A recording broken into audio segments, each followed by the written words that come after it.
Hey, what's up everybody? Welcome back to another Roblox video. Today we have Creation of Hatred and Through Patches of Violet. Now, I will be honest with you, I've already heard Through Patches of Violet in the original version of it from Millie. That was for Limbus Company. I did a video on it forever ago, like a year ago, but I'm going to be giving this one a shot purely because I know it's probably going to be pretty similar, but I am going to compare it to the other one. I want to see what the differences are, what the similarities may be, and I will be fairly judgmental. So, you know, heads up for that. If you're not somebody who is ready for critique, maybe don't watch that one, but I don't know what Creation of Hatred is going to be like, so I'll give that one a fair shake. And I guess without further ado, let's go.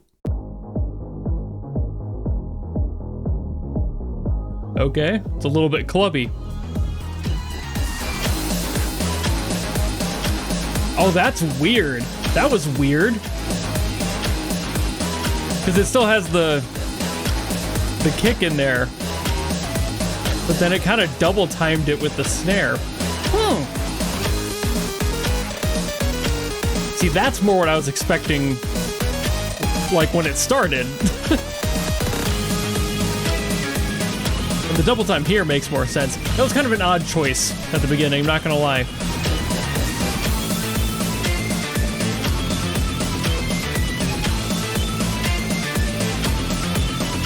I'm liking the synths. Like, it's a pretty good melodic lineup on the top. Ooh.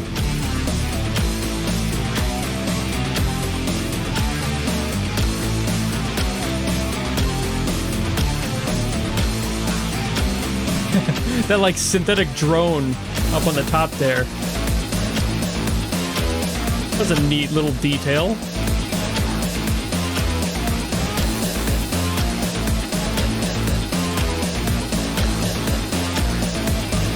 I'm surprised.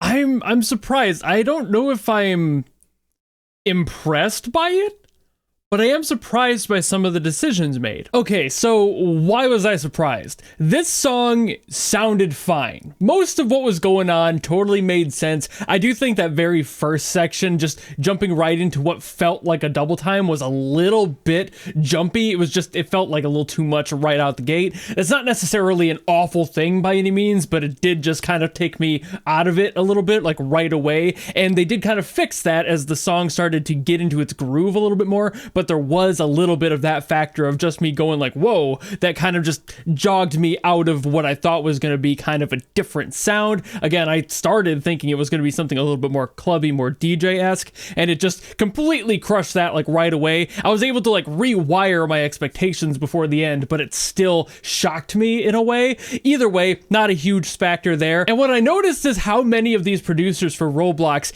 end up sounding a lot like what like The Living Tombstone did back in 2013, maybe 2012 era. And that's not necessarily a bad thing, of course. He was always a really decent producer, but also at the same time, there were production shortcomings that he has improved on. But back in those earlier days, he was just kind of, you know, figuring stuff out. His mixing was a little bit more thick and there wasn't a lot of room in there. Honestly, he still kind of does that stylistically. I don't really have a problem with it, but it does end up kind of causing issues using all these sawtoothy things in the low register and all of the bass lines. It's just a lot. You're thickening up the bass line a lot. Again, not a terribly bad thing, but it is one of those habitual things that ends up being difficult to correct later if you're not too careful. To be fair, for this producer, I only know this song, so it very well could be just this one song that sounds like this, but if this is what other songs by them sound like,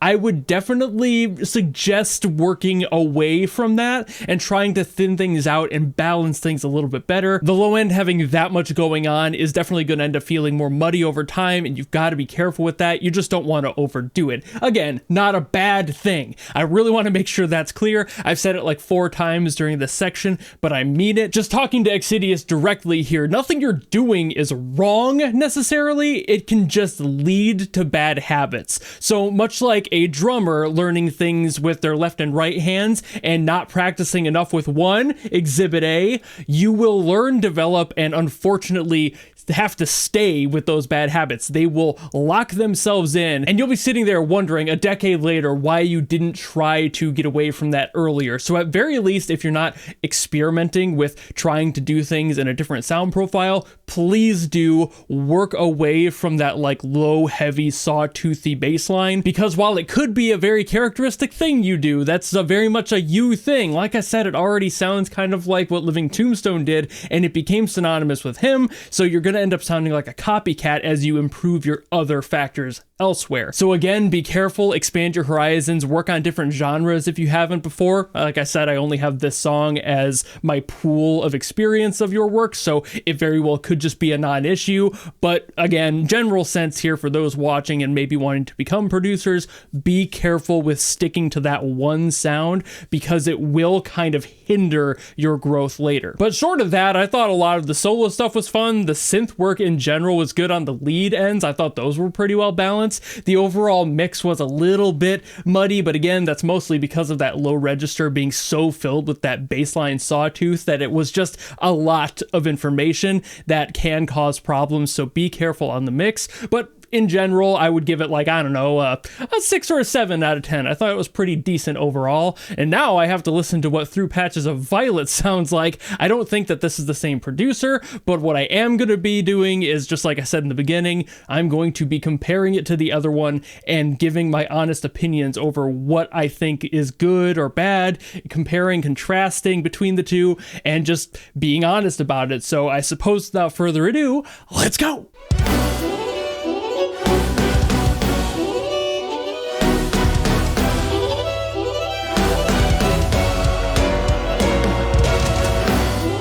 So far, it kind of feels like diet game metal.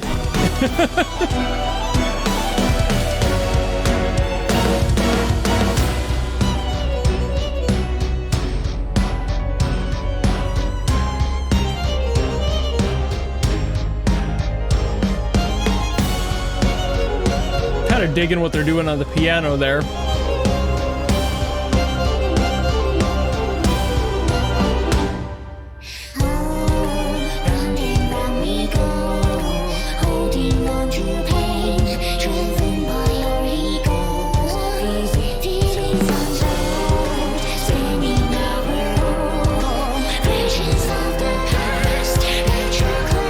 Okay, they're building up on it. All right.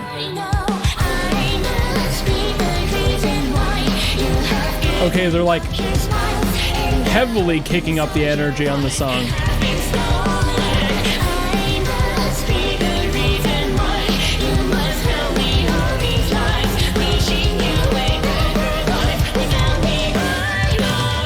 Some of the drum stuff is not making sense to me. I think that's the biggest grievance I have in general. Okay, I was going to say so far, but in general, at the end of it, some of those fills at the end just really did not need to be there. Just as a drummer talking to somebody who's producing the drums in this, yeah, you did a little too much, to be real. All right, so actually the first grievance I ended up having, aside from the drums, which of course I'll get to, is that I checked the credits in the description and it said composed by this producer. That isn't really the case. Obviously, like I said, I've heard the original before, and I'm not trying to shit on the producer of this to say that, oh, you were trying to steal the credit. What I'm saying is you should have said arranged by you, because that is a lot more accurate. This is a different arrangement of a song that already exists. You did definitely significantly change it, but you are not the composer of the song. Just keep that in mind. The distinction can be lost for a lot of people, but you're not the composer of this song. You're the one who arranged this variation of Millie's original track. That's something I see a lot in fan music, unfortunately. Some people will be like, I'm gonna do a remix, but then they say, I composed this, and that just, it bugs me. Just as a creator, it's a little bit presumptuous. Just be careful with that. It makes you look a little bit more pompous than I'm sure you're intending. Just be careful of your phrasing. This is an arrangement, not a composition by technicality. Otherwise, I thought it was actually pretty decent. I thought it was a decent reimagining of the original original song. I thought it was well put together. I think they actually used a boosting of that energy around the second half really well. I thought that was well placed, and overall, a lot of the stuff going on in here, the piano and the violin kind of fighting each other, kind of works in the context of the original, which I don't know if the composer learned the original context. They said that they didn't know it in the description as well, but maybe they've learned since. Either way, that kind of works with the original context of Limbus Company. And also, as part of a disclaimer, I haven't played Limbus Company either. I've only heard of the context through doing my video and people telling me about the lore behind it, and it totally makes sense now. But putting that aside, I just, again, thought it was actually a pretty decent arrangement of this song.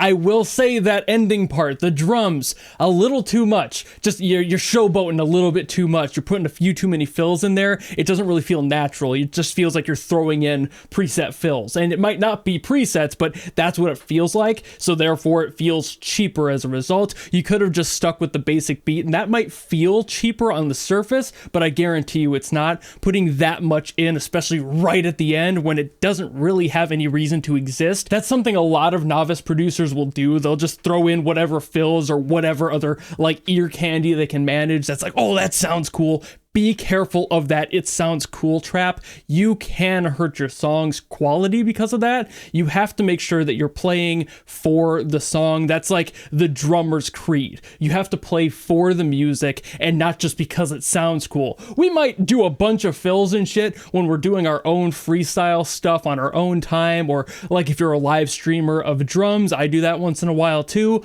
You need to be careful not to overdo it in general, but for those contexts, it makes a lot more sense to showboat a little bit more and have a little bit more fun with it, because people tend to already know the original context. When you're making a song, you need to really restrict yourself. Otherwise, you could ruin what could have been a much better passage. In my opinion, just on that section there, if you had gotten rid of those fills, I think it would have sounded much better. Or if you'd broken it up, taken more away from the song and allowed more room for the drums there, it would have made more sense. Having the drums do that fill just didn't really need to be there, and it was kind of talking over other aspects of the composition, and it was just a little much. Be careful about your balancing. Otherwise, the rest of this was really well done. I said to a few people in my comments that I was not going to get to this song because I've heard the original and I didn't think there would be much for me to add, and I still do think that's fairly true. But what I did realize I could do is try to compare and contrast them and feel out what's going on. I think the difference for this song, again, since they didn't really understand the original context, and that's not necessarily their fault, I think what this song ended up missing, because it's in a new context, was the emotional tie of the original context. The whole context is the two people having basically a discussion, and it's lost in here entirely, which, again, not really the context for whatever they made it for, I'm sure, but that is the original context and that original, like, give and take sort of thing. It is like a versus song for this Roblox thing, so it's very possible that was supposed to still be there, but I think they lost that because there wasn't enough time to build the world in the song, given how short it was. That's not necessarily their fault either, but it's also like, maybe do something else. Like, for example, if this song is supposed to be a conversation just like the original song is, and that was the whole point, it was lost by shortening all of that extra context out of the water. You just completely lost it. It was still in there by technicality, because if you're listening to the lyrics, you would be able to probably put that together, but you're missing a lot of the world building behind it, and that's why it ends up falling short for me on the storytelling side. And I think that actually draws a decent parallel to the whole, like, it's an original composition versus an arrangement composition, where you're kind of trying to tell the same story but in a different way and repackage something that was for something else to something new. There's a lot of difficulty to that because you're going to lose a lot of what was there, a lot of what made that song's original identity exist, and trying to just magically repack that into a much shorter song can immediately lead to contextual problems in general. So is it a good idea to do that if you're going to be repackaging only a portion of the entire story? That seems like you're removing a lot of information that would be very useful, even if that is the only time that you have to make this song work in whatever context you're repackaging it for. The point is, a lot of that is lost, so what's the value in it other than utilizing that existing property because you don't want to